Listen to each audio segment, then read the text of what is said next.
ఈ మధ్య కాలంలో విడాకులు తీసుకునే వారి సంఖ్య చాలా ఎక్కువగా ఉంటుంది. అందులోనూ సెలబ్రిటీల గురించి అయితే ప్రత్యేకంగా చెప్పాల్సిన పనే లేదు. ఏ రోజు ఏ సెలబ్రిటీ విడాకుల గురించి ప్రకటిస్తారో అన్న విధంగా మారిపోయింది. సినిమా షూటింగ్ సమయంలో ప్రేమించి పెళ్లి చేసుకోవడం, ఆ తర్వాత ఒకరికొకరు అర్థం చేసుకోలేక, కలిసి ఉండలేక విడాకుల బాట పడుతున్నారు. చాలా మంది సెలబ్రిటీల జీవితాలు ఇలాగే ఉన్నాయి. భాషతో సంబంధం లేకుండా సెలబ్రిటీలు చాలా మంది విడాకులు తీసుకుంటున్నారు. తాజాగా ఒక తెలుగు హీరోయిన్ విడాకులు తీసుకున్నారు అనే విషయం ఇండస్ట్రీలో హాట్ టాపిక్ గా మారింది.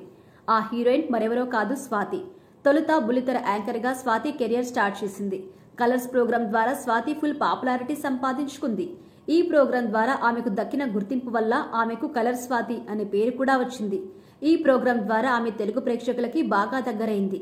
నటిగా, వ్యాఖ్యాతగా, గాయకురాలిగా, డబ్బింగ్ కళాకారిణిగా ఇండస్ట్రీలో తనకంటూ మంచి గుర్తింపు తెచ్చుకుంది. స్వాతి తన సినీ కెరియర్ను కృష్ణవంశీ దర్శకత్వంలో వచ్చిన డేంజర్ సినిమాతో ప్రారంభించింది. తరువాత వెంకటేష్ కథానాయకుడిగా వచ్చిన ఆడవారి మాటలకు అర్థాలే వేరులే సినిమాలో సహాయ పాత్రలో నటించింది. ఇక అష్టాచెమ్మ సినిమాతో స్వాతికి మంచి గుర్తింపు అయితే వచ్చింది. ఆమె నటనకు విమర్శకుల ప్రశంసలు కూడా లభించాయి. కార్తికేయ ఈ సినిమా స్వాతి కెరియర్లో మరో మైలురాయి.